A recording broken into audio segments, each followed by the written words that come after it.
예수님의 팔복 선언은 말 그대로 선언입니다. 그래서 마카리오스, 복이 있으라, 복이 있도다 하고 선언을 하면서 시작을 하고 있습니다. 예수님께서는 하나님의 자녀들이 복된 인생을 살기를 원하고 계시고, 그래서 먼저 복을 빌어준 겁니다. 여러분, 복을 빌어준다는 것은요, 예수님께서 그 제자들에게 평안을 빌어주지 않았습니까? 내가 너희에게 평안을 끼치노니 평안을 누리라 말씀을 하셨어요. 그러니까 평안이라고 하는 것은 하나님이 주실 수 있는 것인데, 이 평안이 선언되어지고 선포되어질 때 이것을 믿음으로 받아들이면 그 평안이 내게 임하는 거예요. 그러나 내가 믿음이 없어서 그것을 받아들이지 못하면 그 평안이 내 것이 될 수가 없습니다. 누리지를 못하는 거죠. 오늘 그와 마찬가지로 오늘 예수님께서 마카리오스, 복이 있으라 하고 선언을 하실 때 그것을 믿음으로 받아들이면 그 복이 내게 임하는 것이요, 내가 그 복을 누릴 수 있는 것이지만, 그것은 내가 받아들이지 못하고 그것을 거부하게 되면 그 복이 내게 임하지 못하는 겁니다. 오늘 주님께서는 주의 자녀들이 이 복을 누리기를 원하며 복을 빌어주고 나서, 그럼 대체 우리 그리스도인들이 누려야 되는 복이 뭐냐? 우리가 마땅히 사모해야 되고 우리가 이 땅 가운데서 잘 갈무리해서 누려야 되는 그 복이 뭐냐라고 하는 것을 우리에게 팔복의 말씀을 통해서 우리에게 가르쳐 주신 것입니다. 여러분, 우리가 자녀에게 복을 빌어줄 때에 부모는 자신이 가지고 있는 가치관, 자기가 가지고 있는 세계관 안에서 자녀들에게 복을 빌어주죠. 만약에 부모가 생각할 때 돈이 많고 부자로서 살아가는 것이 복된 삶이다라고 생각을 하면 자녀에게 물질의 복을 빌어줄 거고, 또 자녀에게 유산을 많이 물려주기 위해서 힘을 쓸 거고, 자녀에게 돈을 많이 버는 방법을 가르쳐 주겠죠. 왜요? 돈을 많이 벌고 부자가 되는 것이 복된 길이라고 생각을 하기 때문입니다. 그러니까 그런 의미에서 보면은 부모가 자녀에게 복을 빌어줄 때 무엇이 진정한 복인지를 제대로 알고 바른 가치관을 가지고서 자녀에게 복을 빌어주어야 그것이 복이 되는 거예요. 만약에 자녀에게 헛된 복을 빌어주거나 헛된 복의 길을 만약 가르쳐 준다고 한다면 그것은 자녀에게 복이 되는 것이 아니라 오히려 재앙이 될 수도 있는 것입니다. 그래서 지혜로운 부모는 자녀에게 바른 길을 가르칩니다. 옳은 길을 가르칩니다. 그리고 참으로 복된 길이 무엇인지를 어렸을 때부터 가르치고 지도하는 거예요. 자녀가 인생을 다 살고 난 다음에 후회하지 않도록 미리 자녀들에게 지혜와 명철을 앞서서 가르쳐 주는 거죠. 예수님께서 가르쳐 주신 이 복된 길은 8가지의 길입니다. 그래서 우리가 이 팔복의 말씀은요, 항상 암송을 하셔야 됩니다. 여러분, 우리가 성경의 많은 구절들, 정말 중요하고 우리가 암송을 하면 좋은 암송 구절들이 있는데, 그 중에서도 이 팔복의 말씀, 특별히 우리가 하나님께 늘 복을 구하지 않습니까? 하나님께서 이것이 복이다라고 가르쳐 주셨으면 우리가 이 팔복의 말씀을 암송을 해서 내 것으로 만들고, 그 복의 마음을 가지고, 복의 태도를 가지고 그 복된 삶을 우리가 살아내야 되지 않겠느냐는 거죠. 복을 담을 그릇이 준비가 되어졌을 때 하나님께서 주시는 그 주어지는 복을 우리가 누리는 복으로 만들어갈 수가 있는 거예요. 자, 오늘의 7번째 복인 화평케 하는 자의 복에 대해서 배움을 얻고자 합니다. 제임스 포레스트가 쓴 팔복의 사다리라는 책에 보면은 이 사막의 두 교부에 관한 이야기가 나옵니다. 이 두 교부는 하나님 앞에서 수행을 하기 위해서 사막에 들어가 가지고 오랜 세월 동안을 함께 지내며 함께 수행을 했어요. 그러다 보니까 나이를 먹어 노인이 되었습니다. 그 오랜 세월 동안을 함께 했는데도요, 이 두 사람 단 한 번도 싸운 적이 없었습니다. 그래서 대체 싸운다는 것이 어떤 감정이고 어떤 느낌일까 궁금한 거예요. 그래서 한 교부가 다른 교부에게 제안을 합니다. 여보게, 우리는 살아오면서 지금까지 한 번도 싸워본 적이 없어. 세상을 보면은 그렇게 사람들이 날마다 다투고 싸우고 살아가는데 대체 싸운다는 게 어떤 것일까? 우리도 한번 해보세나. 그러면서 제안을 합니다. 우리가 싸워본 적이 없어서 어떻게 싸워야 될지를 모르니까 우리 한번 이렇게 해봤으면 좋겠어. 여기 지금 벽돌이 하나가 있다고 생각을 하고, 내가 이 벽돌을 자네에게, 이 벽돌은 이것은 내 거야 라고 주장을 할 거야. 그러면 자네도 이렇게 얘기하게, 아니야, 그 벽돌은 내 거야 라고 주장을 하게. 그러면 분명히 우리 두 사람이 싸우게 될 것세. 그리고는 정말 벽돌을 갖다 놓고 이제 한번 해보는 겁니다. 여보게, 이 벽돌은 내 거요 하고 얘기를 했어요. 그러자 그 반대편의 교부가, 아니야, 그 벽돌은 내 거야 라고 얘기를 했습니다. 그러자 먼저 제안을 했던 이 교부가 가만히 생각을 하더니 이거 정말로 자네 거 맞아? 맞아, 이거 내 거야. 그래? 그럼 자네 가져. 그래서 결국은 싸우려고 했는데 싸움이 성립이 안 된 거예요. 굉장히 싱거운 얘기 아닙니까? 근데 사실은 이 간단한 이 이야기 속에, 이 싱거운 이야기 속에 화평의 비밀이 있는 거죠. 여러분, 소탐대실이라는 말이 있잖아요. 작은 것을 탐내다가 큰 것을 잃어버리는 겁니다. 대부분의 싸움이나 다툼이나 분쟁을 보면은요, 결국은 뭐냐면 작은 것에 대한 집착과 욕심 때문에 결국은 분쟁이 일어나고 다툼이 일어나는 거예요. 그래서 결국은 소탐, 작은 것에 대한 탐심과 욕심 때문에 큰 것을 잃어버리는데, 우리가 그것으로 인하여 잃어버리는 가장 큰 것이 뭘까요? 바로 평화입니다. 화목이죠. 여러분, 부부간에도 그렇지 않습니까? 부부간에도 아무것도 아닌 거 정말 지극히 사소한 문제 가지고 서로 다툼이 일어나고 마음이 상한 일이 있어요.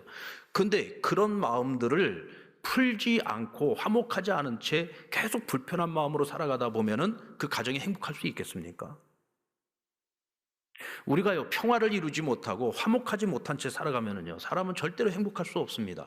가정도 마찬가지고요, 교회도 마찬가지고, 직장이나 일터나 우리가 살아가는 모든 사람들과의 관계 속에서 우리는 화평을 이루지 못하면, 평화롭지 못하면 행복할 수가 없는 거예요. 결국은 작은 것에 대한 욕심 때문에 우리가 평화를 잃어버린다면 그것보다 어리석고 미련한 것은 없을 것입니다. 하나님께서 예수님을 이 땅에 보내신 이유와 목적이 뭡니까? 누가복음 2장 14절에 보면 아기 예수의 탄생을 천사들이 목자에게 알리는 이야기가 나오죠. 그때 보면은 천사들이 목자들에게 아기 예수에 대해서 알리면서 예수님을 평화의 왕으로서 소개를 하고 있어요. 그러니까 예수님이 이 땅에 오신 목적이 뭐냐? 세상에 화목을 주시기 위하여, 화평을 주시기 위하여, 평화를 주시기 위해서 오셨다는 것입니다. 그만큼 인간 세상에서 우리가 우리의 힘으로, 우리의 노력으로 화평을 이룬다는 것이 어렵다는 얘기죠. 여러분, 만약에 우리가 자기 노력을 가지고서 화평을 이루고 평화를 이룰 수 있다면 굳이 하나님께서 자기 독자이신 예수님을 이 땅에 보내셔서 화목제물로 삼으실 이유가 있습니까? 얼마든지 우리 노력으로 이룰 수 있는 것이라면 굳이 자기 아들을 희생시키실 이유가 하나님께 전혀 없는 것 아니겠어요? 왜 예수님을 보내셨습니까? 하나님께서 하시지 않고서는 결코 이 인간 세상에 진정한 평화와 화목을 가져올 수 없기 때문인 거죠. 사도 바울은 에베소서 2장 14절로 18절에서 예수님을 우리의 화평이시라고 소개를 하고 있습니다. 자, 우리 이 본문을 같이 한번 읽어보겠는데, 이 본문을 여러분들이 또박또박 한번 좀 생각을 하면서 같이 읽으셨으면 좋겠어요. 같이 읽겠습니다. 시작. 그는 우리의 화평이신지라 둘로 하나를 만드사 원수된 것 곧 중간에 막힌 담을 자기 육체로 허시고 법조문으로 된 계명의 율법을 폐하셨으니 이는 이 둘로 자기 안에서 한 세 사람을 지어 화평하게 하시고 또 십자가로 이 둘을 한 몸으로 하나님과 화목하게 하려 하심이라. 원수된 것을 십자가로 소멸하시고 또 오셔서 먼 데 있는 너희에게 평안을 전하시고 가까운 데 있는 자들에게 평안을 전하셨으니 이는 그로 말미암아 우리 둘이 한 성령 안에서 아버지께 나아감을 얻게 하려 하심이라. 자, 바울은 이 세상에 오신 주님의 역할이 무엇인가? 주님이 이 땅에 오셔서 하신 일이 뭐냐? 막힌 담을 허셨답니다. 하나님과 우리 사이에 막혀있는 담을 허신 거예요. 사람과 사람 사이에 막혀있는 담을 허신 거예요.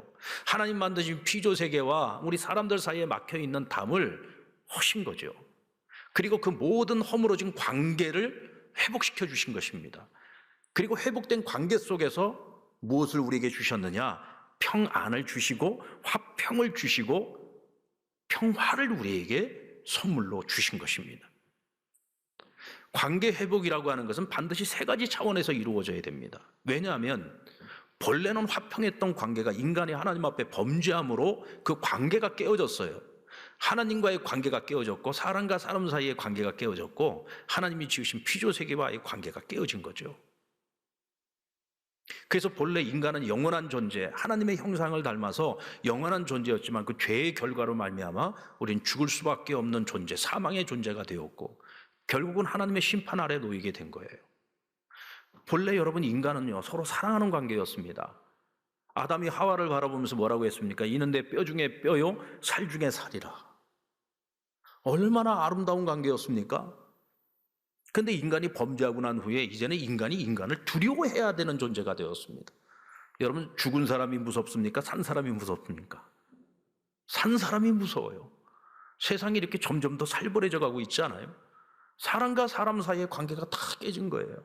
하나님이 우리를 위해서 지어놓으신 이 아름다운 피조 세계를 우리가 다 망가뜨렸잖아요. 우리 스스로가 멸망을 향해서 지금 달려가고 있지 않습니까? 이 모든 깨어진 관계, 이것이 회복되어졌을 때만이 이 세상에는 진정한 평화가 임할 수 있는데 그 일을 이루어 주신 분이 누구냐? 바로 예수님이시라는 거죠. 그렇다면 여러분 이 세상에 하나님이 주시는 이 평화를 가지고 있는 사람은 과연 누구일까요?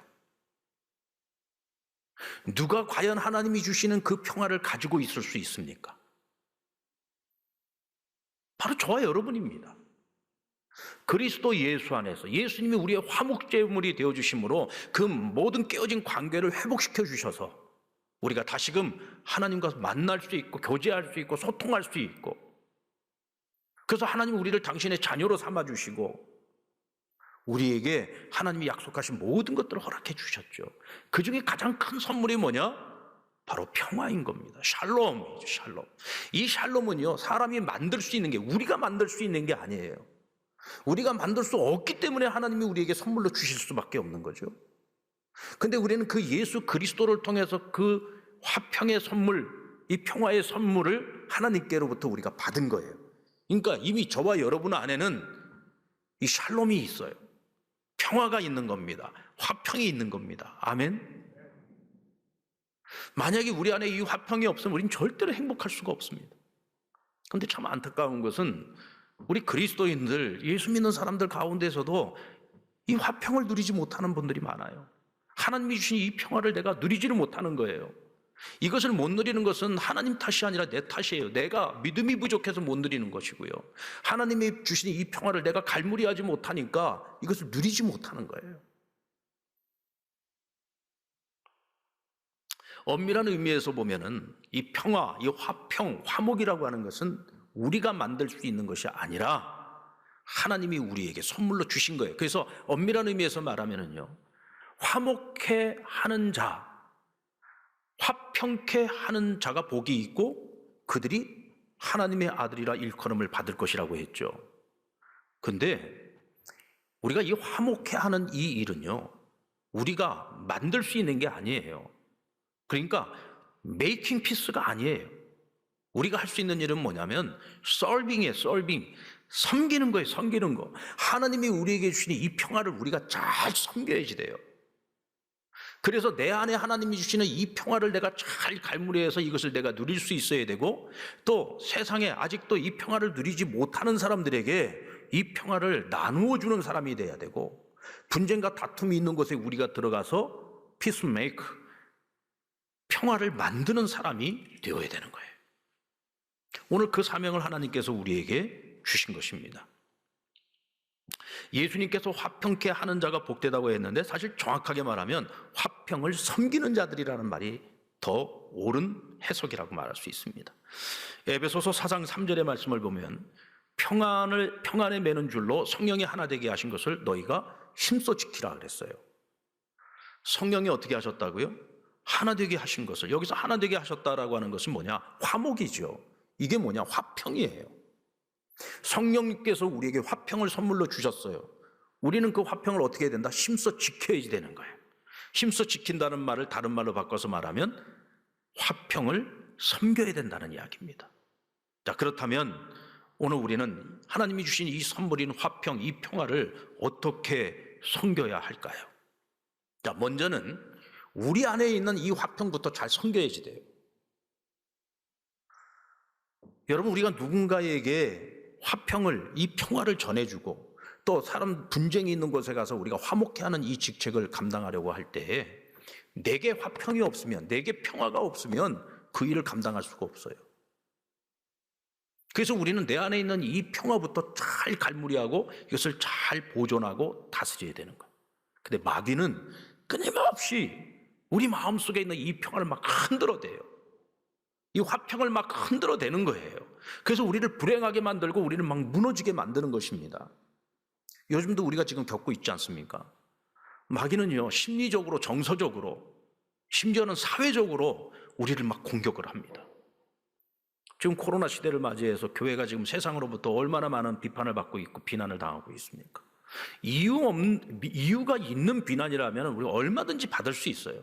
그리고 우리가 잘못한 거는 뉘우쳐야 되고 회개도 해야 되고 잘못된 것을 고쳐 나가야 되겠죠.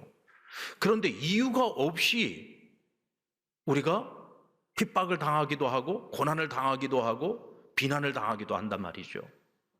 이럴 때 우리의 마음속에 어떤 마음이 생깁니까? 욱하는 마음들이 생기죠. 우리가 뭘 대체 잘못했다고 이렇게 우리를 이유 없이 비난하는 거야? 그리고 내 마음속에서 막 혈기가 일어날 때가 있어요. 그러다 보면 세상에 하는 방법으로 우리도 똑같이 대응을 하려고 할 때가 있습니다. 그러면 우리가 지는 거예요. 그 순간에 내 안에 있는 하나님이 주시는 그 평화를 내가 잃어버리고 마는 거죠. 화평이 무너져 버리고 마는 거예요. 그러면 우리는 화평을 섬기는 자가 아니라 평화를 섬기는 자가 아니라 분노를 섬기는 자가 돼버리고 마는 겁니다. 그럼 내가 지는 거죠. 결국 사단이 승리하고 마는 겁니다. 내 안에 평화가 무너지면은요, 결국 우리는 실패하게 됩니다. 내 안에 평화가 무너지고 이 화목이 무너지게 되면은요, 우리는 하나님께도 인정받기가 어려워져요. 우리가 이 땅에서 믿는 자로서 그리스도인으로서 그 사명을 감당하기가 어려워지는 거죠. 그리고 자기를 넘어서서 우리는 세상에 화평을 가져오는 역할을 해야 됩니다. 피스메이커죠. 고린도후서 5장 18절에 보면 바울은 우리와 그리스도로 말미암아 화목케 하셨다.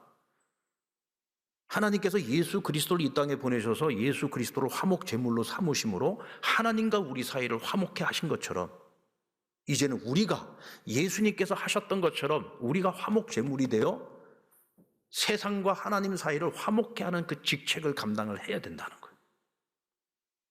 여러분, 우리가요,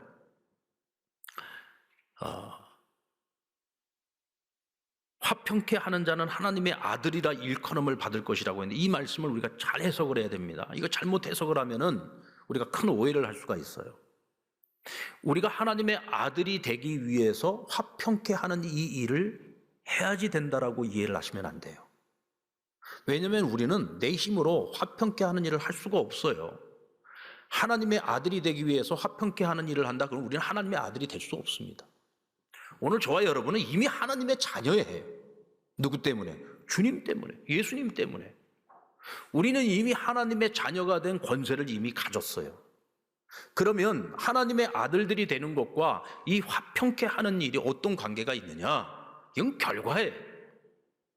하나님의 은혜로 우리가 주의 자녀가 되었으니 이제는 예수님께서, 하나님의 아들이신 예수님께서 화목케 하는 직책을 감당하신 것처럼 우리도 화목케 하는 그 직책을 감당해야 된다는 거예요. 이건 내가 선택할 수 있는 것이 아니라 하나님의 자녀들이기 때문에 이것은 의무적으로 마땅히 감당해야 되는 우리의 사명이라는 거죠. 그러므로 여러분, 우리 믿는 사람들은 어디를 가든지 피스메이커가 돼야 돼요. 화평을 만드는 사람이 돼야 돼요. 어디를 가서도 트러블 메이커가 되면 안 됩니다. 예수 믿는 우리가 어디를 가든지 사람들 분쟁을 일으키고 다투게 만들고 싸우게 만들었다. 우리 하나님 앞에 가서요, 엄청난 벌을 받게 될 겁니다. 엄청난 책망을 듣게 될 거예요. 왜요?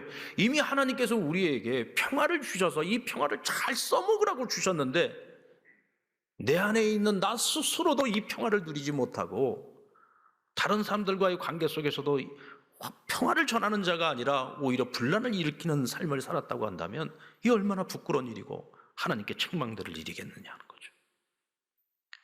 여러분, 우리 가정 안에서도 여러분들이 피스메이커가 되시기를 바랍니다.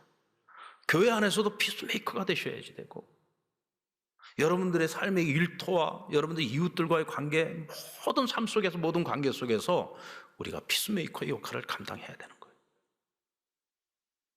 그럼 이 화목해 하는 이 직책을 잘 감당하기 위해서 우리에게 꼭 필요한 것이 무엇일까?